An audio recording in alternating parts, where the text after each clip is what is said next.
Ready ಆಗಿದ್ವು. ಚಲೋ ಆತು. ಇವತ್ತು ಒಳ ತರಿಸ್ಕೊಣ. ಚಲೋ ಆಗ್ಲಿಲ್ಲ ಅಂದ್ರ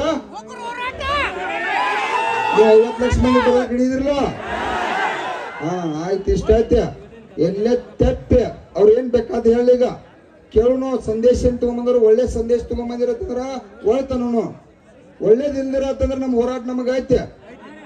ಕಾರ್ಖಾನೆಯವರ ಏನ್ ಅವ್ರದ್ದು ಕಾರ್ಖಾನೆ ಅವ್ರದ್ದು ಹೇಳ, ಸರ್ಕಾರದನು ಹೇಳ. ಸರ್ಕಾರದ ಬೇಕಾದ್ರೆ ಒಂದು ಲೇಟ್ ಮಾಡಿ ಹೇಳವ್ರು. ಯಾಕಾರ ಅದು ಅವ್ರು ಯಾವ ರೀತಿ ಬಂದಾರ ಏನೈತೆ ನಮಗ್ ಪಕ್ಕ ಗೊತ್ತಿಲ್ಲ. ಅವ್ರು ಬಂದಾರನಂದ್ರೆ ಗೌರವಿಸಬೇಕಾದದ್ದ ಸರ್ಕಾರದ ಮುಖ್ಯಮಂತ್ರಿ ಅವ್ರು ಕಳಿಸ್ಯಾರ ಅಂದ್ಮೇಲೆ ಅದು ನಮ್ಮ ಜವಾಬ್ದಾರಿ ಐತಿ. ಇದು ಹುಡುಗಾಟಿಕೆ ವಿಚಾರ ಅಲ್ಲ. ಕೇಳ್ರು, ಒಬ್ಬ ಎಲ್ಲರೇ ತೆಪ್ಪೆ ಕೂಗೊಡಿದು ಬಾಯಿ ಮಾಡುದು ಮಾಡಿರಪ್ಪ ಅಂದ್ರೆ ಗುರುಗಳನ್ನ ನನ್ನ ಚಪ್ಪಲಿ ಬಡದಂಗ. ಮತ್ತ ನೋಡ್ರಿ, ನಾ ರೊಕ್ಕ ನೋಡ್ರಿ ತೀರ್ಮಾನ ಮಾಡಿದಿಲ್ಲ. ಕೊಡ್ಲಿಲ್ಲ ಅಂದ್ರ ರಾಷ್ಟ್ರೀಯ ಹೆದ್ದಾರಿ ಬಂದ್ ಮಾಡಕ್ 50 ಲಕ್ಷ ಮಂದಿ ರೆಡಿ ಆಗಿದ್ರು ರಾಜ್ಯದಾಗ. ಅಷ್ಟೇ ಇರುವ ನೋಡ್ರಿ. ಕೇಳೋ, ಏ ಉಗ್ರಪ್ಪ ತಡಿ, ಉಗ್ರ ಗಿಗ್ರ ಬೇಡ, ಶಾಂತಿನ ಹೋರಾಟ ಮಾಡ. ಉಗ್ರಪ್ಪ ಏನ್ ಮಾಡ್ತಿ? ಉಗ್ರಪ್ಪ ಮಾಡಿ ಮತ್ ನಾವು ತ್ರಾಸ ವಿಸ್ತಾರ ಇಷ್ಟೆಲ್ಲ ಆದ್ರೂ ನಾವ್ ಇಲ್ಲಿವರೆಗೆ ಒಂದು ಬಸ್ ಹೊಡಿದಾಗ್ಲಿ, ಒಂದು ಕಲ್ಲು ಉಗಿದಾಗ್ಲಿ, ₹1 ಹಾನಿ ಮಾಡಿಲ್ಲ. ರಾಜ್ಯದ ರೈತರು ಇವತ್ತ ಸ್ವಾಭಿಮಾನ್ಲೆ ತಾವ ಇಲ್ಲಿ ಅಂದ್ರೆ ನಾ ಬ್ಯಾಡ್ರು ನಮಗ ಅಲ್ಲಿ ಹಳ್ಳಿಯಾಗ ತಾಲೂಕದಾಗ ಸ್ಟ್ರೈಕ್ ಅದು ಮಾಡ್ಬೇಡ್ರಿ. ನಮ್ಮ ಊರಾಗಿನವ್ರಿಗೆ ಯಾಕೆ ತ್ರಾಸ ಮಾಡತ್ರಿ? ನಮ್ಮ ತಾಲೂಕದಾಗಿನವ್ರು ಸ್ಟ್ರೈಕ್ ಮಾಡಿ ಉಪಯೋಗಿಲ್ಲ. ಅದು ನರೇಂದ್ರ ಮೋದಿ ಮತ್ತು ಸಿದ್ದರಾಮಯ್ಯ ಅವ್ರಿಗೆ ತ್ರಾಸ ಆಗ್ತಕ್ಕಂಥ ಹೆದ್ದಾರಿ ಎತ್ತಿ ಅಲ್ಲಿ ಮಾಡಿ ಲಾಭ ಮಾಡ್ಕೊಂಡ್ರು ಕೇಳೇ ಇಲ್ಲ ಅವ್ರ. ಅಧ್ಯಕ್ಷನೇ ಹೇಳವ, ಇಲ್ಲಿ ನಮ್ದು ಹಂಗಿಲ್ಲ. ಜಾತ್ರೆ ಇದು ಗುರ್ಲಾಪುರದಾಗ ಕಬ್ಬು ಬೆಳೆಗಾರ ಜಾತ್ರೆ ಚಾಲು ಆಗೈತಿ. ಇದು ರಾಜ್ಯ ತುಂಬಾ ಜಾತ್ರೆ ಆಗೋದತ್ತೇಳಿ ಇವತ್ತೆಲ್ಲ ರೈತರ ಬೀದಿಗಳು ಜಾತ್ರೆ ಮಾಡ್ಯಾರ. ಆದ್ರೂ ನಾವ್ರಿಗೆಲ್ಲ ರಿಕ್ವೆಸ್ಟ್ ಮಾಡ್ಕೊಂಡ, ನಾಳಿಂದ್ರ ಆದ್ರೂ ಎಲ್ಲಾ ನಾಡಿನ ನನ್ನ ಎಲ್ಲಾ ಕಬ್ಬು ಬೆಳೆಗಾರ ಎಲ್ಲೆಲ್ಲಿ ತಾವ ರಸ್ತೆ ಒಳಗೆ ಸ್ಟ್ರೈಕ್ ಮಾಡತ್ತೀರಿ, ಬೀದಿ ಒಳಗೆಲ್ಲಾ ತಾಲೂಕಿನಾಗ ಸ್ಟ್ರೈಕ್ ಮಾಡ್ತೀರಿ, ನಿಮ್ ಕೈ ಮುಗಿದು ಕಾಲ್ ಬೀಳ್ತಾನ. ಅದು ಅನಾವಶ್ಯಕ. ಅದರಿಂದ ಕೂಡ ನಮಗೆ ಇವತ್ತ ನಮ್ಮ ಮಂದಿಗೆ ಪ್ರಾಬ್ಲಮ್ ಆಗತ್ತತಿ. ತಾವೆಲ್ಲರೂ ಇವತ್ತೇನಾರು ನಮಗ ಅದು ಗೌರವಿತವಾಗಿ ಸಿಗ್ಲಿಲ್ಲ, ಗೆಲುವು ಸಿಗ್ಲಿಲ್ಲ ಅಂದ್ರ 7 ತಾರೀಕ ತಾವೆಲ್ಲರೂ 10 ಗಂಟೆಕ ರಾಷ್ಟ್ರೀಯ ಹೆದ್ದಾರಿಗೆ 10 ಟೋಲ್ ನಾಕಾಕ್ ಬರ್ರಿ. ಬಾಗೇವಾಡಿಗೆ ಹೋಗ್ರಿ, ಧಾರವಾಡ ಹೋಗ್ರಿ, ಅಲ್ಲಿ ಹಾವೇರಿ ಹೋಗ್ರಿ, ಎಲ್ಲಿ ಬೇಕಾದಲ್ಲಿ ಹೋಗ್ರಿ. ಖರೆ ಈ ಜಿಲ್ಲೆ ಒಳಗೆ ಮಾಡ್ತಕ್ಕಂಥ ಚಳವಳಿಗಳನ್ನ ದಯವಿಟ್ಟು ವಾಪಸ್ ತರ್ಕೊಂಡ ಇಲ್ಲೇ ನಮ್ಮ ರೈತರನ್ನ ನಮ್ಮ ಸುತ್ತಮುತ್ತ ಮಂದಿನ ಕಾಪಾಡ್ತಕ್ಕಂಥದ್ದು ಮಾಡ್ರಿ ಅಂತೇಳಿ ತಮ್ಮಲ್ಲಿ ಕೈ ಮುಗಿದು ವಿನಂತಿ ಮಾಡ್ತಾ ಇದೇ ಹೇಳಿದಿನ. ಮಾರ್ತ ಬಿಡ್ತೀರಿ ನೀವು. ಬಹಳ ಜಬದಿದ್ದೀರಿ. ತಲೆಯಾಗ ಹೆಂಗಂದ್ರೆ ನಿಮಗೆ ಬ್ರೇನ. ಯಾಕಂದ್ರೆ ನಂಗೆ ಗೊತ್ತಾಯ್ತಿಲ್ಲ. 7 ದಿವಸ ಅರ್ಧ ಕೊಡ್ತೀರಿ. ದೇವ್ರ ನನ್ನ ದೇವ್ರ ಅಲ್ಲಿ ಮಾತಾಡುದು, ನಾ ಇಲ್ಲಿ ಮಾತಾಡುದು, ಇಬ್ಬರು ಅರ್ಧ ಕೊಡ್ತೀರಿ. ಕರೆ ಚಲೋ ಆಗಲತ್ತೇಳಿ ಆಗೈತಿ. ಈಗ ₹200 ಅಂತ ತಗೊಂಡಿರಿ, ಅದೇನ್ ಚಿಂತಿಲ್ಲ. ನುಕ್ಸಾನೇನಿಲ್ಲ. ವ್ಯವಹಾರ ಇನ್ನ ಬಾಳ ಹಾನಿ ಮಾಡ್ಯಾರ. ಅವ್ರು 4-5 ವರ್ಷದ ರೊಕ್ಕನ ಕೊಟ್ಟಿಲ್ಲ ಅಂದ್ರೆ ಇನ್ 200 ಅವ್ರು ಕೊಡ್ಬೇಕಂತ ಹೇಳಿದ್ವು. ಅವ್ರು ಕೊಡ್ಲಿಲ್ಲ ಅಂತಂದ್ರೆ ಅವ್ರ ಹಣಿವಾರ ಸುಮಾರು ಐತೆ. ಅವ್ರ ಹಣಿವಾರ ನೀವು ಬರೆಯಕ್ ರೆಡಿ ಆಗಿದ್ರಿ. ಅವ್ರು ಮೋಸ ಮಾಡಿದ್ ಕೂಡ ತಿಳಿದ್ರ ಸರ್. ಮತ್ ನಾವು ಬೇರೆದ್ ಒಟ್ಟ ಕೇಳಿಲ್ರಿ. ವರ್ಷ ಬರೀ ₹50 ಕೊಟ್ಟಿರ ಸರ. ಬಿಡುಪ್ಪ. ಈಗ ನೋಡ್ರಿ, ಅವ್ರ ದಿವ್ಸ ಬರೀ ತಿಂಗಳ ವರ್ಷಕ್ಕೆ ₹50 ಹೆಚ್ಚು ಕೊಟ್ಟು ಬಂದಿರ. ಇವತ್ತು ನಾವು ಹೋರಾಟ ಮಾಡೋ ಪರಿಸ್ಥಿತಿ ಬದಲಿಲ್ರಿ. ನಮ್ಮನ್ನೆಲ್ಲ ಇವತ್ತು ಓಟ್ ಹಾಕಿರ್ತಕ್ಕಂಥ ಈ ಎಲ್ಲಾ ದೇವತೆಗಳ ಬೀದಿ ಒಳಗೆ ಕೂತು 7 ದಿವಸ ನಮ್ಮ ಜಿಲ್ಲಾ ಉಸ್ತುವಾರಿ ಸಾಹೇಬ್ರ ನಾವೇನು ಬಹಳ ಅಂತ ಕಠಿಣವಾದ ಪರಿಸ್ಥಿತಿ ಏನು ಕೇಳಿರ್ಕಿಲ್ಲ. ಗೌರವಿತವಾಗಿ ಬಂದಿರ ಚಳವಳಿ 1 ದಿವಸನಾಗ ಬಗೆಹರಿದೋದಾಗಿತ್ತು. ಆದ್ರೂ ಅದ್ ಏನಿದೆ ಚರ್ಚೆ ಮಾಡಿ ಲಾಭ ಚರ್ಚೆ ಹಾಕಾರ ನೋಡ್ರಿ. ವ್ಯವಹಾರ ನಮ್ಮ ಹಕ್ಕೈತಿ. ನಾವು 3500 ಕೊಡೋಣ. ಅವ್ರ ನಮ್ಮ ಹಕ್ಕೈತಿ ಬೆಳೆದು ಕಬ್ಬ ಕೇಳೋರು ನಮ್ಮ ಧರ್ಮದ. ಮತ್ತ ಅವ್ರು ಗೌರವಿತವಾಗಿ ಬಂದು ಹೇಳಿ ಚರ್ಚೆ ಮಾಡಿ ಅದಕ್ಕೊಂದು ಗೌರವ ಬರ್ತೈತೆ. ಅವ್ರು ಯಾಕೆ ಬಂದಿಲ್ಲೋ ಏನೋ ಅವ್ರ ವೈಯಕ್ತಿಕ ವಿಚಾರ. ಅದು ನನಗೆ ವೈಯಕ್ತಿಕ ಸಂಬಂಧ ಇಲ್ಲ. ನಾ ಏನು ಮುಖ್ಯಮಂತ್ರಿನ ಆಗ್ಬೇಕನ್ನವಲ್ಲ, MLA ಆಗ್ಬೇಕನ್ನವಲ್ಲ. ರೈತರ ಲಾಭ ಆದ್ರೆ ಸಾಕಪ್ಪ ಅಂತೇಳಿ ನಾವು ಆ ಗುರುಗಳ ದೇವರ ಗುಡಿ ಗುದ್ದಾಡತ್ತು. ಈಗ ಲಕ್ಷಾಂತರ ಜನ ಎಲ್ಲ ಕೂಡಿ ನಮಗೆ ಈ ಬೆಂಬಲ ಕೊಟ್ಟರು. ತಾವ ನಮ್ಮನ್ನ ಯಾವ ರೀತಿ ಕಾಪಾಡ್ತೀರಿ, ಯಾವ ರೀತಿ ಉಳಿಸ್ತೀರಿ, ಆದಷ್ಟು ಮಟ್ಟಿಗೆ ಇವತ್ತ ನಾಳೆ ಮುಗಿಸಿ ರಾಷ್ಟ್ರೀಯ ಹೆದ್ದಾರಿಗೆ ಹೋಗದೆ ಇರ್ತಕ್ಕಂಥ ಅಲ್ಲಿ ಹೋಗಿ ಚಟಾಣಿ ಇಲ್ಲ ನಮಗೆ. ಮಾತ್ರ ಚಟ ಅಂತೂ ಇಲ್ಲ. ಅಲ್ಲಿ ಹೋಗಿ ರಾಷ್ಟ್ರೀಯ ಹೆದ್ದಾರಿ ಬಂದ್ ಮಾಡ್ಬೇಕು ಅನ್ನೋದು. ನೀವು ವ್ಯವಹಾರ ಇವತ್ತ ನಾಳೆ ಬಗೆಹರಿಸಿರಪ್ಪ ಅಂದ್ರ ಮುಗಿದು ಹೋಗ್ತತಿ. ಅದಕ್ಕೆ ತಾವ ಒಂದು ಒಳ್ಳೆ ತೀರ್ಮಾನ ದಯವಿಟ್ಟು ರೈತರ ಪರವಾಗಿ ತೋರಿ ಅಂತೇಳಿ ಕೈ ಮುಗಿದು ವಿನಂತಿ ಮಾಡ್ತಾ, ತಾವೆಲ್ಲ ಶಾಂತ ಏನು ಅನ್ನಂಗಿಲ್ಲ. ಏನ್ರ ಅಂದ್ರ ಏನ್ ಹೇಳಿ ಗುರುಗಳಿಗೆ ನನಗ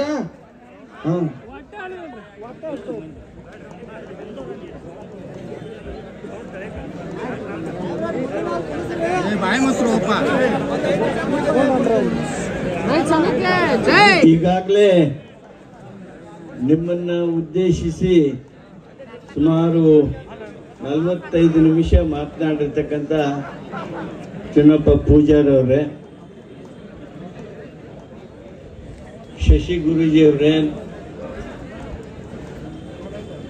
ಸುಭಾಷ್ ಅವರೇ, ಶಶಿಕಾಂತ್ ಅವರೇ, ಜಿಲ್ಲಾಧಿಕಾರಿಗಳಾದ ರೋಷನ್ ಅವರೇ, ಜಿಲ್ಲಾ ಪೊಲೀಸ್ ವರಿಷ್ಠಾಧಿಕಾರಿಗಳಾದ ಗುಳೇದ್ ಅವರೇ, ವೇದಿಕೆ ಮೇಲೆ ಇರ್ತಕ್ಕಂಥ ಎಲ್ಲ ರೈತ ಮುಖಂಡರುಗಳೇ, ನೆರೆದಿರ್ತಕ್ಕಂಥ ಹಿರಿಯ ರೈತ ಬಂಧುಗಳೇ,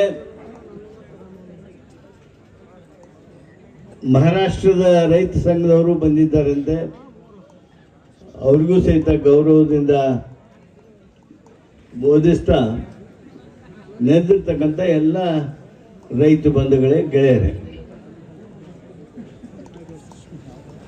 ಒಂದು ವಿಷಯ ಐತಿ ಅನ್ನೋಂಗು ಹೊರಗೆ ಕಾಣ್ತೈತಿ.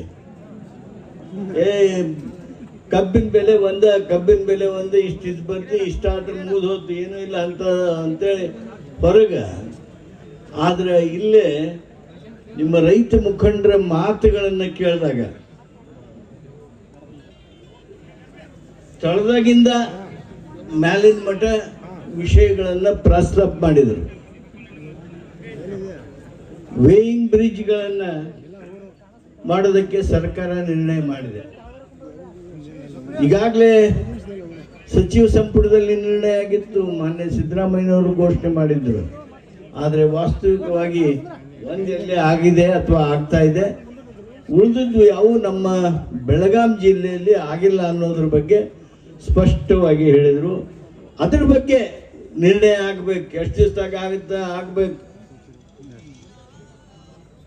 ಅದು ಯಾಕೆ ಆಗಬೇಕು ಅನ್ನೋದ್ರ ಬಗ್ಗೆ ಸಾಕಷ್ಟು ಚರ್ಚೆ ನೀವು ಮಾಡಿರ್ತೀರಿ. ಎಲ್ಲಿ ಮೋಸ ಆಗಿರ್ತದ ನೋಡಿರ್ತೀರಿ, ಎಲ್ಲಿ ಅದನ್ನ ಹೆಂಗೆ ಹಿಡಿಬೇಕು ಅನ್ನೋದು ನಮಗಿಂತ ಹೆಚ್ಚು ನಿಮಗೆ ಗೊತ್ತಿರ್ತೈತಿ. ಆದರೆ ನೀವು ಯಾಕೋ ದೊಡ್ಡ ಸ್ಥಾನ ಮಾಡಿ ಸುಮ್ಮನೆ ಇರ್ತೀರಿ. ಅದೇನೇ ಇರಲಿ, ಅದು ಒಂದು ಮಹತ್ವದ ವಿಷಯ. ಎರಡನೇ ವಿಷಯ ನೀವು ಪ್ರಸ್ತಾಪ ಮಾಡಿದ್ದು ನೋಡಿ, ರಿಕವರಿ ಎಷ್ಟಾಗುತ್ತೋ ಬಿಡುತ್ತೋ ರೈತನಿಗಂತೂ ಗೊತ್ತಾಗಂಗಿಲ್ಲ. ಅವ್ರು ಯಾವ್ದು ಅಂಕಿ ಬರೆದು ಕೊಡ್ತಾರ ಆ ಅಂಕಿ ಮಾತ್ರ ಕರೆ. ಅದಕ್ಕೆ ಬುದ್ಧಿವಂತರೀಗ ಹೇಳ್ತಿದ್ರು, ಅವ್ರ ಹೆಸರು ಗೊತ್ತಿಲ್ಲ ನನಗೆ, ಸುಭಾಷ್ ಅವ್ರದ್ದು ಹೆಸರು ಗೊತ್ತೈತಿ,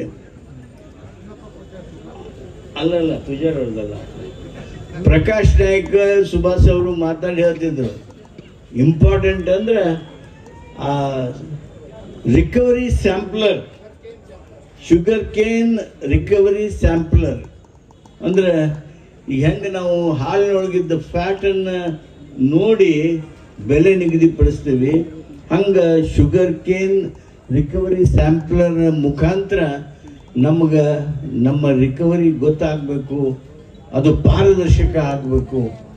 ಬಹುದೊಡ್ಡದ ನಿರ್ಣಯ ಇದು.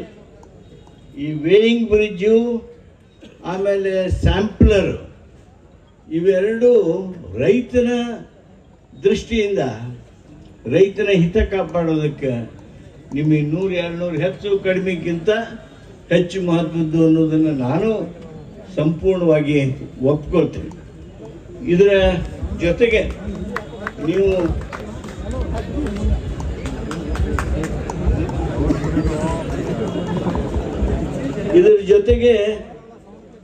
ನೀವು 15 ದಿವಸದೊಳಗೆ ಪೇಮೆಂಟ್ ಆಗಬೇಕು ಅನ್ನೋದನ್ನು ತೆಗೆದ್ರಿ.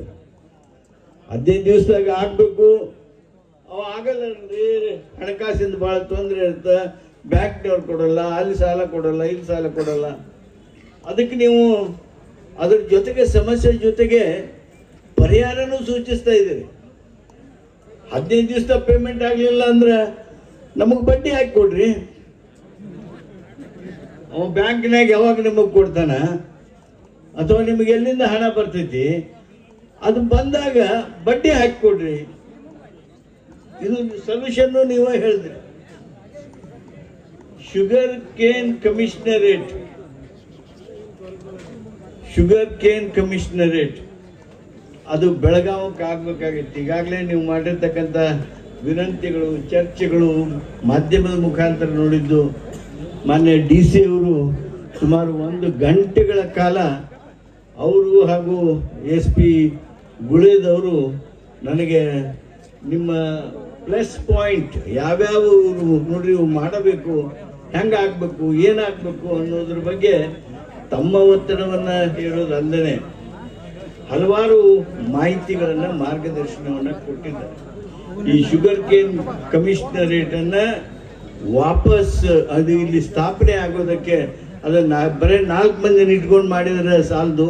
ಅದಕ್ಕೆ ಬೇಕಾಗಿರ್ತಕ್ಕಂಥ ಎಲ್ಲ ಸರಂಜಾಮ, ಎಲ್ಲ ಪ್ಯಾರಾಫೆರ್ನೈಲಿಯಾ, ಎಷ್ಟು ಮಂದಿ ಅಧಿಕಾರಿಗಳು ಬೇಕು, ಎಷ್ಟು ಮಂದಿ ನೌಕರದಾರ ಬೇಕು, ಸಿಬ್ಬಂದಿ ಬೇಕು, ಅದನ್ನು ಮಾಡಬೇಕು ಅನ್ನೋದು ನಿಮ್ಮದು ವಿಶೇಷವಾಗಿರ್ತಕ್ಕಂಥದ್ದು. ಅದರ ಜೊತೆಗೆ ಶುಗರ್ ಕೇನ್ ಕಮಿಷನರ್ನ ಟ್ರಾನ್ಸ್ಫರ್ ಮಾಡಿಬಿಟ್ಟಿದ್ದಾರೆ. ಫ್ಯಾಕ್ಟ್ರಿ ಮಾಲಕರನ್ನು ಕೇಳ್ಕೊಂಡು ಟ್ರಾನ್ಸ್ಫರ್ ಮಾಡ್ಯಾರ. ಅದಕ್ಕೆ ಅವನ್ನ ವಾಪಸ್ ತರಬೇಕು ಅನ್ನುವಂಥ ನಿಮ್ಮ ಆಲೋಚನೆಯ ಜೊತೆಗೆ ಕರೆಂಟು 7 ತಾಸು ಬದಲಿ 12 ತಾಸು ಕೊಡ್ರಿ ನಮಗೆ ಅಂಥೇಳಿ ಅದನ್ನೂ ಒಂದು ಜೋಡಿಸಿದ್ರಿ. ಅದರ ಜೊತೆಗೆ HNT ಒಳಗೆ ಮೋಸ ಆಗ್ತಾ ಇದೆ. ಅದು 80 ಕಿಲೋಮೀಟ್ರಿಂದ ಬಂದವ್ರಿಗೂ ಅಷ್ಟೇ, 20 ಕಿಲೋಮೀಟರ್ ಬಂದವ್ರಿಗೂ ಅಷ್ಟೇ, ಫ್ಯಾಕ್ಟ್ರಿ ಬಾಜುಕ ಇದ್ದ ಕಬ್ಬು ಹೋದವ್ರಿಗೂ ಅಷ್ಟೇ. ಅದು ಸರಿಯಾದದ್ದಲ್ಲ, ಅದನ್ನು ನೀವು ಸರಿಪಡಿಸಬೇಕು ಅನ್ನೋದನ್ನು ಹೇಳಿದಿರಿ. ಶುಗರ್ ಕೇನ್ ಆ್ಯಕ್ಟ್ ಏನೈತಿ ಅದರೊಳಗೆ ಕೆಲವು ಪ್ರೊವಿಷನ್ನದ್ದು ಹೇಳಿದ್ರು ಅವರು, ಅವುಗಳನ್ನು ನೀವು ಸರಿಪಡಿಸ್ತಕ್ಕಂಥದ್ದು, ಅವುಗಳನ್ನು ಅಮಲ್ಬಜಾವಣೆ ಮಾಡಬೇಕು, ಅನುಷ್ಠಾನ ಮಾಡಬೇಕು. ಅದಕ್ಕೆ ಆ ದಿಸೆಯೊಳಗೆ ನೀವು ನಮಗೆ ಕ್ರಮ ತಗೋಬೇಕು ಅನ್ನೋದು.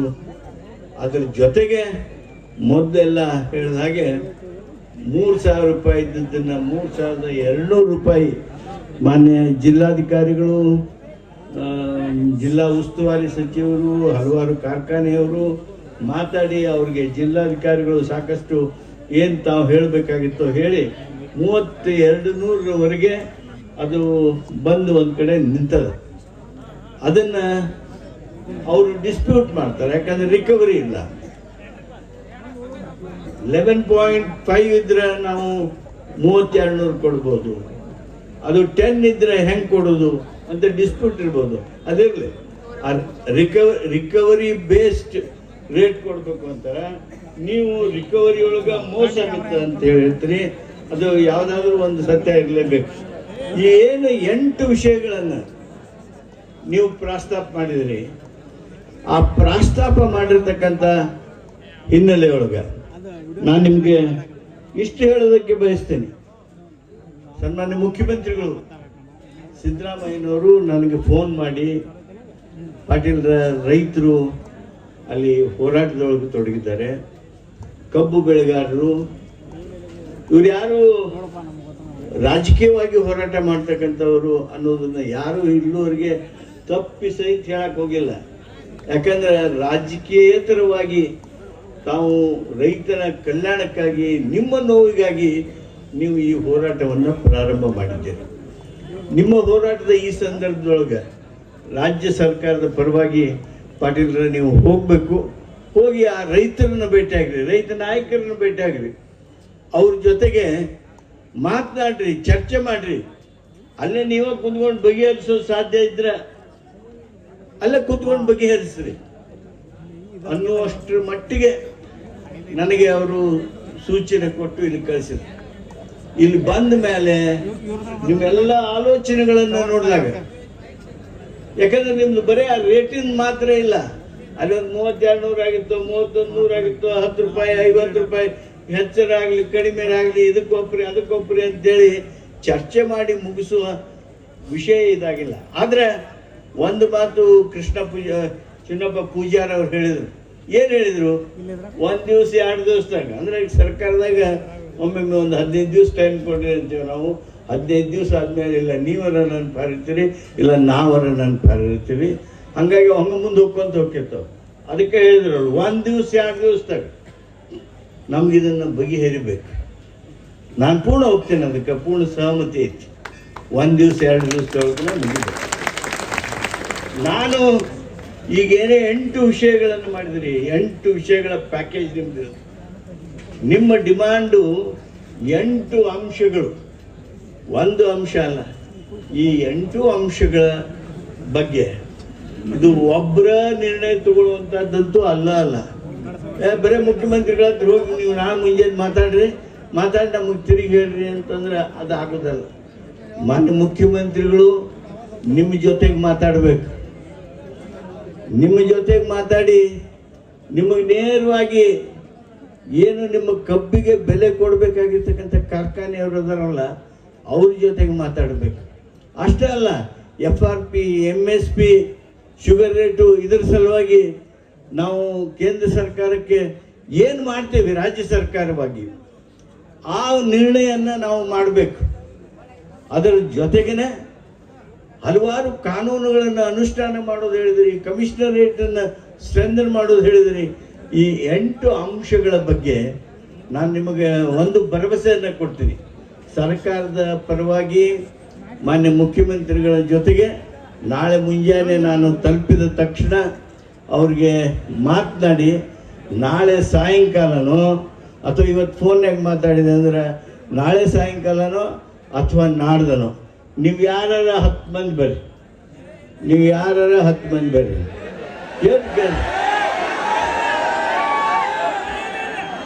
ನೀವು ಯಾರು 10 ಮಂದಿ ಬರ್ರಿ, ಇಲ್ಲ 20 ಮಂದಿ ಬರ್ರಿ. ನಿಮ್ಮನ್ನ ಮುಖ್ಯಮಂತ್ರಿಗಳನ್ನ ಯಾರು ಹೊಂಟ ಸುಮಾರು ಹೇಳೋಣ ಕೇಳಕ್ಕಾಗತ್ತಿಲ್ಲ ಅಲ್ರು. ಆಗ ಏನ್ ಹೇಳಿದನ್ನ ಈಗ ಅವ್ರ ಕರ್ತವ್ಯತೆ ಸರ್ಕಾರದ ಅವ್ರ ಮುಖ್ಯಮಂತ್ರಿ ಅವ್ರು ಕಳಿಸ್ಯಾರು, ಅವ್ರು ಬಂದಾರ ಕೇಳ್ರಿ. ಇಲ್ಲಿ ಯಾರು ಹೊಂಟಿಲ್ಲ, ಅವ್ರಿಗೇನು ವಿಷಯ ಕೊಡ್ಬೇಕಾಗೈತಿ ನಾವು ಕೊಟ್ಲು, ಅವ್ರ ಮಾತಾಡಕ್ಕಾರ ಅವಕಾಶ ಕೊಡ್ರಿ. ಅಲ್ಲೂ ಹೇಳಿನ ನೀವು ಅವ್ರಿಗೆ ಏನ್ರಿ ಅಂದ್ರೆ ನಮ್ಮನ್ ಚಪ್ಪಲಿ ಬಡ್ದಂಗ ಆಕೈತಿ ಹೇಳ್ರಿ, ಸಮಾಧಾನ ಇಲ್ಲ. ಸುಮ್ಕೊಂಡ್ರಿ ಹೊಂಟಾರ ಯಾರ ಅವ್ರು ಹೇಳಿದ್ಯ ಅವ್ರಿಗೆ ಏನ್ ಆಗ್ಬೇಕು ಅಂತ ಹೇಳಿದ್ವು. ಯಾಕಂದ್ರೆ ನಮಗ್ ಕಾರ್ಖಾನೆಗಳು ಕೂಡ ಚಾಲೂ ಆಗ್ಬೇಕಾಗೈತಿ ಸಾಹೇಬ್ರ, ಕಾರ್ಖಾನೆಗಳು ಕೂಡ ನಮಗ ಚಾಲೂ ಆಗ್ಬೇಕಾಗೈತೆ. ನಾವು ಅದ್ರ ಸಂಬಂಧ ನೀವ ಲೇಟ್ ಮಾಡಕ್ ಮಾಡಿಲ್ಲ. ಈಗ ಉಳಿದು ಸೇತುವೆ ಅವ ಇವ ಏನು ಇವೆಲ್ಲ ವ್ಯವಹಾರ ಅದಾವಲ್ಲ ನೆಕ್ಸ್ಟ್ ನೋಡೋಣ್ರಿ. ಈ ಕಾರ್ಖಾನೆ ಮಾಲೀಕರದ ತಮ್ಮ ಪರಿಹಾರದ ಬಾಯ್ ಮಾಡ್ಬಿಡ್ತಾರ್ರು. ಈಗ ಕಾರ್ಖಾನೆ ಮಾಲೀಕರದ ಏನ್ ನಮಗ ರೇಟ್ ಫೈನಲ್ ಆಗ್ತತಿ ಇಲ್ಲ ಅವ್ರು 3200 ರೂಪಾಯಿ ಕೊಡ್ತಾರಂದ್ರೆ ನೀವ ಇದಕ್ಕೇನು ಭರಿಸ್ತೀರಿ? ನಾನು 1000 ರೂಪಾಯಿ ಬೇಡಿಕೆ ಇಟ್ಟನ, ನಾನು ಅಧಿವೇಶನದಾಗ ಹೋರಾಟ ಮಾಡ್ಬೇಕಂತೇಳಿ ನಮ್ಮ ಶಶಿಕಾಂತ್ ಗುರೂಜಿ ಅವ್ರು ನಾವು ನಿರ್ಣಯ ಮಾಡಿತ್ತು. ಈಗ ಬೇಡ ಆಯ್ತಾ. ಈಗ ಇಲ್ರಿ ಸರ್, ನಾನು ನಿಮ್ಗೆ ಏನು ಹೇಳ್ತಂತಾರ, ಇವ್ರು ಕನ್ಫ್ಯೂಸ್ ಆಕಾರ ರೈತರ. ನಾವ ಮುಖ್ಯಮಂತ್ರಿ ಅವ್ರ ಕಡೆ ನೀವು ನಿಯೋಗನ ಒಯ್ಯತ್ರಿ, ಇದೆಲ್ಲ ಸರಿ ಐತ್ರಿ, ಈಗೆಲ್ಲ ಪಾಯಿಂಟ್ಗಳನ್ನ ಕೊಟ್ಟಿದ್ರಿ. ಈಗ ಟೈಮಿಂಗ್ ಇದಕ್ಕೆ ಭಾಳ ಲೇಟ್ ಆಕದ್ರಿ. ನಮಗೇನತ್ರಿ ನೀವು ತಕ್ಷಣ ಈ ಕಾರ್ಖಾನೆ ಅವ್ರದ ಬಗೆಹರಿಸ್ರಿ, ಇಲ್ಲ ಸರ್ಕಾರದವ್ರು ನೀವು ನಮಗೆ ಹಣ ಕೊಡ್ತಿರೋ ಒಂದು ಪರಿಹಾರನ ಘೋಷಣೆ ಮಾಡಿರಪ್ಪ ಅಂತಂದ್ರ ನಾವ ನಾಳೆ ನೀವು ಹೇಳ್ರಿ ನಾಳೆ ಸಾಯಂಕಾಲ ಒಳಗಾಗಿ ಅದು ಲೇಟ್ ಮಾಡ್ಬೇಡ್ರಿ. 4 ಗಂಟೆಗೆ ಮತ್ತೆ ನಾವು ಮುಂದಿನ ತಯಾರಿ ಹೆಂಗೆ ಸ್ಟೇಟ್ಮೆಂಟ್ ಕೊಡ್ಕೊತಿರ್ಬೇಕ್ರಿ. ಮತ್ತು ನಾವು ಲಾಸ್ಟ್ ಆಗಲಿಲ್ಲ ಅಂದ್ರೆ 7 ತಾರೀಕು ನಾಳೆ ನಾಡ್ದ ಸರ್ ನಿಮಗೆ 4-5 ದಿವಸ ಟೈಮಿಂಗ್ ಹೋದ್ರೆ ಆಗೋ ಪರಿಸ್ಥಿತಿ ಇಲ್ಲ. ನೀವು ನಾಳೆ ಎಂಥ ಪರಿಸ್ಥಿತಿ ಐತಂದ್ರು ನಾಳೆ ಮಧ್ಯಾಹ್ನ ಒಳಗಾಗಿ ಒಂದು ಒಳ್ಳೆ ನಿರ್ಣಯನ ಏನ್ರೇ ಇದೆ. ಈಗ ಉಳಿದ ವಿಷಯ ಎಲ್ಲ ನಾವು ನಿಮ್ಮ ಕೂತು ಆಮೇಲೆ ಒಂದು 20 ಮಂದಿ ಮುಖಂಡರು ಕೂಡಿ ನಾವು ಮೀಟಿಂಗ್ ಮಾಡೋಣ ಸರ್, ಅದೇನು ತೊಂದರೆ ಇಲ್ಲ, ಅದನ್ನ ಲೇಟ್ ಮಾಡಿ. ಇದು ಕಾರ್ಖಾನೆ ಚಾಲೂ ಆಗ್ತಕ್ಕಂಥ ಮಾಲಕರ ವ್ಯವಹಾರ, ಸರ್ಕಾರ ಪರಿಹಾರ ಘೋಷಣೆ ಮಾಡ್ತಕ್ಕಂಥ ವ್ಯವಹಾರ ಇಷ್ಟರಿ ಎರಡ್ರಿ. ಉಳಿದೇನೆ ಸರ್ ನೀವು 4 ದಿವಸ ಬಿಟ್ಟು ಕಾರ್ಖಾನೆ ಎಲ್ಲ ಚಾಲೂ ಮಾಡಿಸಿ ಸುಭಾಷ್ ಕಕ್ಕ ನಾವು ಇಲ್ಲಿ ಮಾತಾಡ್ಸರಿ ವಿಷಯ ಹೇಳದನ್ರಿ. ಅದಕ್ಕಾಗಿ ದಯವಿಟ್ಟು ಲೇಟ್ ಮಾಡಬೇಡ್ರಿ. ಅದನ್ನೊಂದು ಸಂದೇಶ ಲೇಟ್ ಮಾಡೋ ಪ್ರಶ್ನೆ ಇಲ್ಲ. ಅದಕ್ಕೆ ಒತ್ತು ಹೇಳಿದೆ ನಾನು, ದಿವಸ 2 ದಿವಸ ಅಂತ ಹೇಳಿದ್ರಿ. ಈಗಾಗಲೇ ಸಮಯ 8 ಗಂಟೆ ಆಗಕ್ಕೆ ಬಂದಿದ್ದು, 7 ಗಂಟೆ ಆಗಕ್ಕೆ ಬಂದದ್ದು, 8 ಗಂಟೆ ಆಗಕ್ಕೆ ಬಂದಿದ್ದು.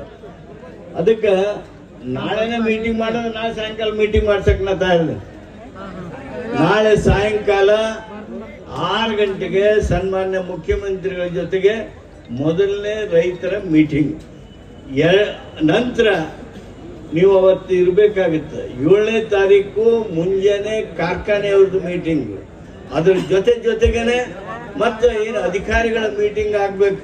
ನಿಮ್ಮ ಜಿಲ್ಲಾಧಿಕಾರಿಗಳ ವರದಿ ಏನು, ನಿಮ್ಮ SP ವರದಿ ಏನು, ಅವೆಲ್ಲನೂ ಪಡೆದುಕೊಂಡು 7ನೇ ತಾರೀಕು 2 ಗಂಟೆಯೊಳಗೆ ನಿಮಗೆ ಸರ್ಕಾರದ ನಿರ್ಣಯ, ಆದಷ್ಟು ರೈತ ಪರವಾಗಿರ್ತಕ್ಕಂಥ ನಿರ್ಣಯ ಮಾಡೋದಕ್ಕೆ ನಾವು ನಿರ್ಣಯ. 6ನೇ ತಾರೀಕು ಅಂದ್ರೆ ನಾಳೆ, 7ನೇ ತಾರೀಕು ನಾಡ್ದು 2 ಗಂಟೆ ಒಳಗೆ ನಿಮಗೇನು ನಿರ್ಣಯ ನಾವು ಸರ್ಕಾರದವರು ಕೊಡೋದಕ್ಕೆ ಸಾಧ್ಯ, ನಾವು ಸರ್ಕಾರದವರು ಹೇಗೆ ರೈತರ ಜೊತೆಗೆ ರೈತರ ಬೆನ್ನ ಹಿಂದೆ ನಿಲ್ಲೋದಕ್ಕೆ ಬರ್ತೇವೆ ಅನ್ನೋದ್ರ ಬಗ್ಗೆ ನಿಮಗೆ ಸಂಪೂರ್ಣವಾಗಿ ನಮ್ಮ ನಿರ್ಣಯವನ್ನು ಕೊಡ್ತೀವಿ. ಅದಕ್ಕೆ ನೀವು ಎಷ್ಟು ಮಂದಿ ಬರ್ತೀರಿ? 10 ಮಂದಿ ಬಂದ್ರೆ 10 ಮಂದಿ, 20 ಮಂದಿ ಬಂದ್ರೆ 20 ಮಂದಿ. ಇಲ್ರೋ ಕೇಳತ್ತಾರ, ನೀವು ಯಾರು ಹೊಂಟಿದಾರೋ ಯಾಕೆ ಕೇಳತ್ತೀರ? ಅವ್ರದ ಕರ್ತವ್ಯ ಐತೆ, ಸರ್ಕಾರದ ಕರ್ತವ್ಯ ಅದ.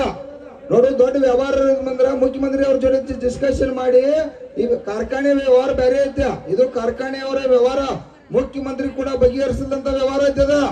ಅದನ್ನ ನಾವು ತಗೊಂಡು 200 ರೂಪಾಯಿ ಮುಖ್ಯಮಂತ್ರಿ ಕೊಡಿಸಿರ್ಲಿಲ್ಲ. ನಾವ ಹೋರಾಟ ಮಾಡಿದ್ವು, ರೈತ ದೇವರುಗಳು ನೀವೆಲ್ಲ ಬಂದ್ರಿ, ಜಿಲ್ಲಾಧಿಕಾರಿ SP ಅವ್ರ ಗುದ್ದೇಳ್ಯಾರು, ಅದಕ್ಕೆ ಹೋರಾಟ ಆಗೈತೆ. ಮುಖ್ಯಮಂತ್ರಿ ಅವರು ಬಂದಿದ್ದು ನಿರ್ಧಾರ ಮಾಡಿಲ್ಲ. ಕಾರ್ಖಾನೆ ಶುಗರ್ ಯಾರವ್ರ ಶಿವಾನಂದ ಪಾಟೀಲ್ ಸಾಹೇಬ್ ಕೂಡ ಮಾತಾಡಿಲ್ಲ. ಈಗ ಅವ್ರು ಹೇಳತ್ತು, ನಾ ಏನ್ ಹೇಳತ್ತನು, ಕಾರ್ಖಾನೆ ಅವ್ರು ರೊಕ್ಕ ಕೊಡ್ದಿರ ಸರ, ತಾವು ಪರಿಹಾರನ ನಾಳಿಂದ್ರನ ನಮಗ್ ಒಂದ ವಿಷಯ ಸರ, ನಮ್ ಬೇಡಿಕೆ ಐತ್ರಿ. ಕಾರ್ಖಾನೆ ಅವ್ರು 3,400 ಬಂದಿತ್ತದು, ಅವ್ರು 200 ಬಂದಿರ್ತಾರ. ಅವ್ರೇನ್ ಕಮಿಟ್ಮೆಂಟ್ ಮಾಡ್ತಾರೋ ಅದೇನ್ ನಡೆದೈತಿ, ಅವ್ರು ಒಟ್ಟ ಕೊಡುದಿಲ್ಲ ಅಂದ್ರೂ ಕೂಡ ನೀವೇ ಕೊಡ್ಬೇಕಾಕತಿ. ತಡ್ರಿ, 1 ಟನ್ನಿಗೆ 1,000 ರೂಪಾಯಿ ಕೇಳಿದ್ವಿ ನಾವು. ಅದನ್ನ ನೀವು CM ಅವ್ರ ಜೊತೆ ಮಾಡಿ ಅದನ್ನ ನಾಳೆ ಮಧ್ಯಾಹ್ನ ಸಾಯಂಕಾಲ ಒಳಗಾಗಿ ಅಲ್ಲಿಂದ ನೀವು ಸ್ಟೇಟ್ಮೆಂಟ್ ಕೊಟ್ಟರು ಕೂಡ ನಮಗದ ಒಪ್ಪಿಗೆ ಇದ್ರೆ ತೊಂದರೆ ಇಲ್ಲ. ಅಲ್ಲ, ನೀವು ನೋಡಿ, ನಿಮ್ಮನ್ನ ಅವ್ರ ಜೊತೆಗೆ ಕುಂಡಿರ್ತೇನೆ, ನಾನು ಕುಂಡಿರ್ತೇನೆ, ನಿಮ್ಮ ವಕೀಲನಾಗಿ ಕುಂಡಿರ್ತೇನೆ. ನೀವು ಏನು ಈ ಸಂದರ್ಭದಲ್ಲಿ ಚರ್ಚೆ ಮಾಡಿದ್ದೀರಿ ಅದನ್ನ ಸಂಪೂರ್ಣವಾಗಿ ಹೇಳ್ತೇನೆ. ಅವ್ರ ಜೊತೆಗೆ ನೀವೇನು ನಿಮ್ಮ ಡಿಮಾಂಡ್ ಇಡೋದೈತಿ, ಬೇಡಿಕೆ ಇಡೋದೈತಿ, ನೀವು ಹೇಳೋದೈತಿ, ಹೇಳ್ತೀರಿ, ಚರ್ಚೆ ಮಾಡ್ತೀವಿ. ನಿಮ್ ಕೂಡ ಚರ್ಚೆ ಮಾಡಿದ ಮೇಲೆ ಫ್ಯಾಕ್ಟರಿ ಕೂಡ ಚರ್ಚೆ ಮಾಡ್ತೀವಿ. ಚರ್ಚೆಯ ಹಿನ್ನೆಲೆಯೊಳಗೆ ಏನು ಒಂದು ನಿಮ್ಮ ಪರವಾಗಿರ್ತಕ್ಕಂಥ ನಿರ್ಣಯ ಹೊರಹೊಮ್ಮುತ್ತದೆ. ಅದಕ್ಕೆ ರೈತ ಬಂಧುಗಳಿಗೆ ಇಷ್ಟೇ ಹೇಳ್ತೀನಿ, ತಾವು ಶಾಂತ ರೀತಿಯಿಂದ ಬನ್ನಿ, ಕೂತ್ಕೊಳ್ಳಿ. ಮುಖ್ಯಮಂತ್ರಿಗಳು ನಿಮಗೆ ಏನು ಹೇಳ್ತಾರೆ, ಏನು ಕೇಳ್ತಾರೆ, ಸರ್ಕಾರ ಏನ್ ಮಾಡ್ತದೆ ಅನ್ನೋದ್ರ ಬಗ್ಗೆ ಸ್ಪಷ್ಟೀಕರಣವನ್ನ ನಾವು ಕೊಡ್ತೀವಿ. ಅನುಕೂಲ ಆಗೋದನ್ನ ಮಾಡೋದಕ್ಕೆ ಸರ್ಕಾರ ಏನು ಭಯ ಮಾಡಬೇಡ್ರಿ ಸಾಹೇಬ್ರ. ಪಾಪ ಅವ್ರ ಕರ್ತವ್ಯದ ಏನು ಮುಖ್ಯಮಂತ್ರಿ ಅವ್ರು ಹೇಳಿ ಕಳಿಸ್ಯಾರೋ ಅದ್ರ ಪ್ರಕಾರ ಅವ್ರ ಜವಾಬ್ದಾರಿ ಮಾತಾಡತ್ತಾರ. ನಾನೇನ್ ಹೇಳ್ತೇನೆ ಸರ, ಈಗ ವಿಠ್ಠಲ ಅರಬಾವಿ ಅನ್ನುವಂತವ 2,000 ತಡಿಯಾಕ್ರವ ಮಹೇಶನ ತಡಿ, ಯಾರು ಬಾಯ್ ಮಾಡ್ಬೇಡ್ರಿ. ಈಗ ನಾವ್ ಯಾರು ಹೊಂಟಿಲ್ಲ, ನಾನು ಹೋಗ್ಬೇಕಂದ್ರು ನಿಮ್ನೆಲ್ಲ ವಿಶ್ವಾಸ ತಗೊಂಡ ನಮ್ಮ ಎಲ್ಲಾ ಕಬ್ಬು ಬೆಳೆಗಾರ 1,000 ಟನ್ ಬೆಳಿತಕ್ಕಂಥವ್ರು ನಾಳೆ ಬೆಳಿಗ್ಗೆ ಮುಂಜಾನೆ ಮತ್ತೆ 10 ಗಂಟೆಕ 1,000 ಮಂದಿ ಕೂಡ ಲೀಡರ್ಗಳು ನಿರ್ಣಯ ಮಾಡಿ ಹೋಗುದಪ್ಪ ಅಂದ್ರೆ ಹೋಗುದ, ಇಲ್ಲ ಅಂದ್ರೆ ನಿಮ್ ಜೋಡಿ ಜಾತ್ರೆ ಚಾಲು ಅಂದ್ರೆ ಚಾಲು, ಯಾರು ಚಿಂತೆ ಮಾಡಬೇಕಾಗಿಲ್ಲ. ಅದಕ್ಕೆ ನಂದೇನ್ ಸರ, ಕಾರ್ಖಾನೆ ಅವರ ನಾವು 3,200 ರೂಪಾಯಿ ಚಿಕ್ಕ ಕೊಡಕ್ ಆಗುದಿಲ್ಲ, ಕೊಡ್ತಾರೋ ಅದು ವಿಷಯ ಕಟಾಪ್ ಬಂದಿರ್ತೈತಿ. DC ಅವರು ಹೇಳಿದ ಪ್ರಕಾರ, SP ಅವ್ರು ಹೇಳಿದ ಪ್ರಕಾರ ನಮಗ್ ₹1 ಕೂಡ ಕಾರ್ಖಾನೆ ಅವ್ರು ಕೊಡುದಿಲ್ಲ ಅಂದಾರಂತೇಳಿ ಅವ್ರು ನಮಗ್ ಕ್ಲಿಯರ್ ಆಗಿ ಇಲ್ಲಿವರೆಗೂ ಕೂಡ ಪೊಸಿಷನ್ ಆ ರೀತಿ ಒಳಗೆ ನಮಗ್ ಹೇಳಿದಾರ. ನಾನು ಇದ್ ನಿಮ್ಗೆ ಹೇಳಿನಿಲ್ರ. ಈಗ ಕಾರ್ಖಾನೆ ಅವ್ರು ಕೊಡ್ಲಿಲ್ಲ ಅಂತ ತಿಳ್ಕೊರಿ, ನಾವೇನ್ ಕೇಳತ್ತು, 1 ಟನ್ ಕಬ್ಬಿ ಗೌರ್ಮೆಂಟ್ಗೆ ಇಷ್ಟು ಹೋಗತಿ. ವಿಠ್ಠಲ ಅರಬಾವಿ ಅವರ ಅದು 3 ದಿವಸ ರಾತ್ರಿ ಆಗಲಿ 350 ರೂಪಾಯಿ ಸರ್ಕಾರ ಕೊಟ್ಟೈತಿ ಅವಾಗ್ರಿ. ಅದ ಈ ಸಲ ನಮಗೊಂದು 1,000 ರೂಪಾಯಿ ಬೇಡಿಕೆ ಐತೆ. ನಾವೇನ್ ಹೇಳತ್ತು, ತಡ್ರಿಪ್ಪ. ಈಗ ದಯವಿಟ್ಟು ಸರ್, ನಮ್ದು ಏನೈತಿ, ನಾನು ಮುಖ್ಯಮಂತ್ರಿ ಅವ್ರ ಮನೆ ಬೆಳಗಾವ್ ಬಂದಿರ, ಬೆಳಗಾವ್ ಮುಖ್ಯಮಂತ್ರಿ ಅವ್ರು ಬಂದಾಗ ನಾನೇನ್ ಹೇಳ್ರಿ, ಮುಖ್ಯಮಂತ್ರಿ ಅವರ ಇವತ್ತು ನೀವು ಹೆಂಗ್ ಗ್ಯಾರಂಟಿಗಳು ಮಾಡಿರಲಿಲ್ಲ, ಈಗ 2,000 ಹೆಣ್ಮಕ್ಳಿಗೆ ಮತ್ ಬಸ್ ಫ್ರೀ ಮತ್ತೊಂದೇನ ನಾವ ಕಬ್ಬ ರಕ್ತ ಬೆವರ ಸುರಿಸ್ದುಡ್ತು ನಮ್ಮದಿಂದ ಮೂಲದಿಂದ ಸರ್ಕಾರಕ್ಕೆ ಲಾಭ ಐತಿ, ಕೇಂದ್ರ ಸರ್ಕಾರಕ್ಕೆ ಲಾಭ ಐತಿ. ದಯವಿಟ್ಟು ವರ್ಷಕ್ಕೆ 10,000 ಕೋಟಿ ರೂಪಾಯಿ ಕಬ್ಬು ಬೆಳೆಗಾರ ಯಾಕಾರ ಇದ 4,500 ರೂಪಾಯಿ ಲೆಕ್ಕ ಪ್ರಕಾರ 60,000 ಕೋಟಿ ರೂಪಾಯಿ ಲೆಕ್ಕ ನಮ್ಮವ್ರು ಹೇಳ್ತಾರ. ಅದು ಏನಾಯ್ತು ಅದೆಲ್ಲ ತಾವು ತನಿಖೆ ಮಾಡಿಸ್ರಿ. ಅದ್ರೊಳಗಿನ 10,000 ಕೋಟಿ ರೂಪಾಯಿ ಪ್ಯಾಕೇಜ್ ಇಡ್ರಿ ಸಾಹೇಬ್ರ, ಕೈ ಮುಗಿತು ಅಂತೇಳಿ ನಾನು ಸುಮಾರು 15 ದಿವಸದಿಂದ ಇಲ್ಲಿ ಬಂದಾಗ ಮುಖ್ಯಮಂತ್ರಿ ಅವರಿಗೆ ಸಾಹೇಬ್ರೆಲ್ಲರೂ ಕೂಡಿ ಇದ್ದಾಗ ಅವ್ರಿಗೆ ಮನವರಿಕೆ ಮಾಡಿ ಕೊಟ್ಟಿದ್ರು, ಮುಂದೆ ಈ ಪರಿಸ್ಥಿತಿ ಬರ್ತದೆ ಅಂತೇಳಿ. ಇದೇ ವಿಷಯ ಇಟ್ಕೊಂಡ ತಾವು ನಾ ಏನತ್ತನ್ರಿ, ಇದು ಒಂದೇ ಡಿಸ್ಕಷನ್ ಕ್ಲಿಯರ್ ಮಾಡ್ರಿ. ಉಳಿದ ಡಿಸ್ಕಷನ್ ಸಂಬಂಧ ಏನೈತ್ರಿ, ಇದಕ್ಕೆ ಈ ಕಾರ್ಖಾನೆ ಅವ್ರದಂತೂ ಅದ್ರ ಬದಲು ನೀವು ಜವಾಬ್ದಾರಿ ಹೊತ್ತು ಪರಿಹಾರ ಘೋಷಣೆ ಮಾಡ್ರ. ಅವ್ರ ಏನೈತಿ ಕಾರ್ಖಾನೆ ಚಲೋ ಮಾಡ್ಕೊಳ್ಳಿ, ಏನ್ ತೊಂದರೆ ಇಲ್ಲ.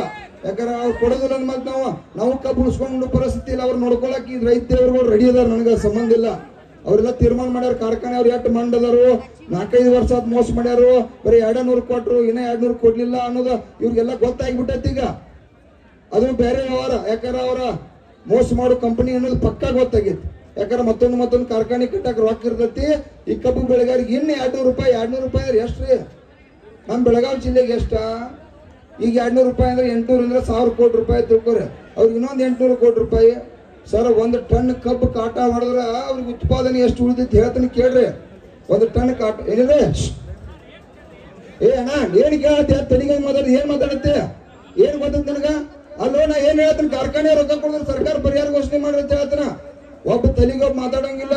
ಇಲ್ಲಿ ನೋಡು, ನಾವು 7 ದಿವಸ ಆದ ದೇವರ ನಾವು ನಿದ್ದೆ ಮಾಡಿಲಿಲ್ಲ. ನಿಮ್ಮ ಸಂಬಂಧ ಒಳ್ಳೇದಾಗ್ಲತ್ ಮಲ್ಲಪ್ಪನಿಂದ ಸಾವಿರಾರು ಜನ ಇಲ್ಲಿ ಜೀವ ಒತ್ತೆ ಇಟ್ಟಿದ್ದು ಇವತ್ತ ಬಂದು ಏನ್ರ ತಲೆಗೊಂದು ಮಾತಾಡಂಗಿಲ್ಲಣ್ಣ. ಇದ್ರ ಬದಲು ನಾವು ಜವಾಬ್ದಾರಿ ಹೊತ್ತದ ಲೀಡರ್ ಮಾಡಿರಿ, ಶಾಂತಿ ಇರೋದ.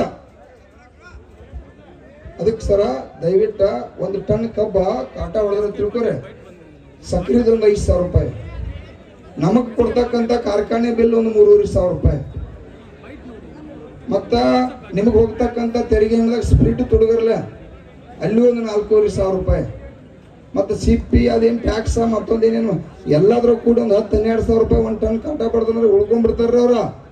ವರ್ಷಕ್ಕ 10,000 ಕೃಷಿ ಟನ್ ಇದ್ದ 1 ಟನ್ ಕಾಟ ಹೊಡ್ಕೊತ ಬಂದಾರ್ರಿ. ಅದ್ರೊಳಗೆ ಸಂಶಯ ಇಲ್ಲ. 1 ಟನ್ ಕಾಟ ಹೊಡೆದ್ರಂದ್ರ 10,000 ಕೃಷಿ ದಿವಸ 500 ಟನ್ ಕಾಟ ಹೊಡಿತಾನ್ರಿ. 500 ಟನ್ ಹೊಡೆದ್ರೆ ದಿವಸ 7 8 ಕೋಟಿ ರೂಪಾಯಿ ರೊಕ್ಕ ಆತ. ಒಂದು 100 ದಿವಸ ನಡೆಸಿದ್ರ 700-800 ಕೋಟಿ ರೂಪಾಯಿ ರೊಕ್ಕ ಆತ್ರ ಅವ್ರದ. ಅಲ್ಲಿ ಯಾಕೆ ಬೇರೆ ಇದ್ರಿ? ನಾ ಹೇಳ್ರಿ, ಹುಚ್ಚಿಡಿ ಮಂದಿಗೆ. ಅಲ್ಲ ಪೂಜಾರವ್ರೆ, ಇದನ್ನ ಎಲ್ಲಿ ಮಾತಾಡ್ತೀರಿ? ನೀವು ಮಾತಾಡ್ಬೇಕಾದದ್ದು ವಿಧಾನಸೌಧದೊಳಗೆ ಕುಂತು ಮಾತಾಡ್ಬೇಕು. ನಾವು ಇಲ್ಲಿ ಕುಂತು ಮಾತಾಡಿದ್ರೆ ಆಗುತ್ತೇನು? ಈಗೇನು ನೀವು ಹೇಳ್ತೀರಿ ಇದು ಸತ್ಯ ಇರ್ಬೋದು, ಅದರಲ್ಲಿ ನಂದು ಭಿನ್ನಾಭಿಪ್ರಾಯ ಇಲ್ಲ. ಆದರೆ ನಿಮ್ಮ ಸತ್ಯದ ಅರಿವನ್ನ ಎಲ್ಲೆಲ್ಲಿ ಯಾರ್ಯಾರಿಗೆ ಮನವರಿಕೆ ಮಾಡಿಕೊಡ್ಬೇಕು ಅದನ್ನ ಮಾಡಿಕೊಡದೆ ಹೋದ್ರೆ ರೈತರಾಗಿರ್ತಕ್ಕಂಥ ನಾವು ವಿಫಲರಾಗ್ತೀವಿ. ಅದಕ್ಕೆ ತಾವು ವಿಶೇಷವಾಗಿ ಈ ಸಂಘಟನೆ ಏನು ಮಾಡಿದ್ದೀರಿ, ಈ ನೋವು ನಿಮ್ಮದೇನಿದೆ, ನಿಮ್ಮ ಪರವಾಗಿರ್ತಕ್ಕಂಥ ನಿಲುವುಗಳೇನವು, ಇವು ಯಾವು ಇದು ಸರಿ ಇಲ್ರಿ ಅಂತ ನಾವ್ಯಾರು ಸರ್ಕಾರ ಹೇಳೋದು. ಅದಕ್ಕೆ ನೀವೇನು ಚರ್ಚೆ ಮಾಡ್ತೀರಿ, ನೀವೇನೇನು ಒಂದೊಂದು ಪಾಯಿಂಟ್ ಹೇಳ್ತೀರಿ, ಅದಕ್ಕೆ ಸಂಪೂರ್ಣವಾಗಿರ್ತಕ್ಕಂಥ ಚರ್ಚೆ ಜೊತೆಗೆ ಆ ಸಭೆಯ ಮೂಲಕ ನಿಮಗೆ ಪರಿಹಾರ ಸಿಗ್ತದ. ಅದಕ್ಕೆ ಲೇಟ್ ಮಾಡೋದು ಪ್ರಶ್ನೆ ಇಲ್ಲ. ನಾಳೆ ಸಾಯಂಕಾಲ ಅಂದ್ರೆ ಸಾಯಂಕಾಲ, ಇಲ್ಲ ನಾಡ್ದು ಮುಂಜಾನೆ ಅಂದ್ರೆ ಮುಂಜಾನೆ 7ನೇ ತಾರೀಕಿಗೆ ನಮ್ಮ ಸರ್ಕಾರದ ನಿರ್ಣಯ ಏನೈತಿ ಅದನ್ನ ನಿಮಗೆ ನಾವು ತಿಳಿಸ್ತೇವೆ.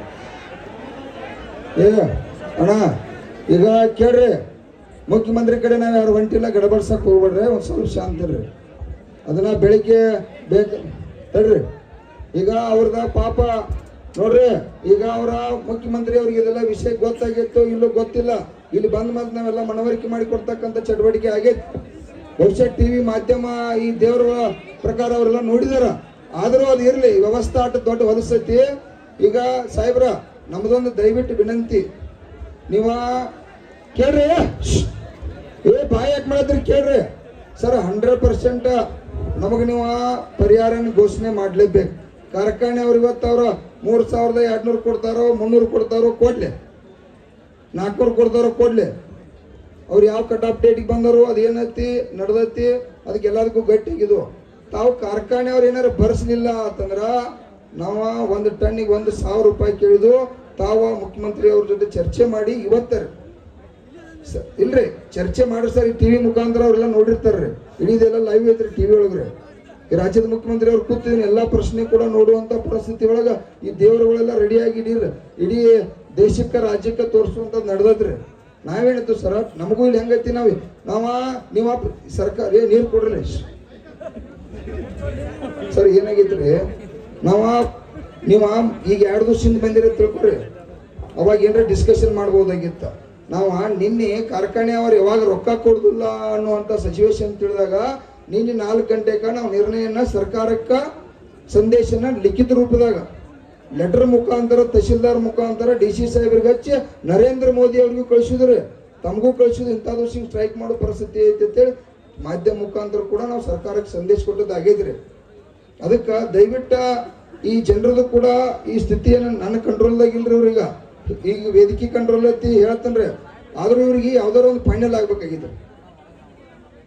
ಕಾರ್ಖಾನೆ ಅವ್ರ ಜೊತೆ ಕೊಡಿಸ್ತೀರಿ, ಇದು ಬೇರೆ ವ್ಯವಹಾರ.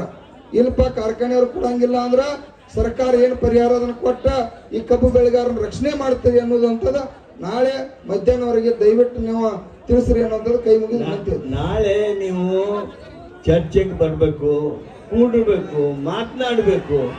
ಚರ್ಚೆಯಿಂದ ಅದ್ರ ಬಗ್ಗೆ ಇರ್ತದೆ.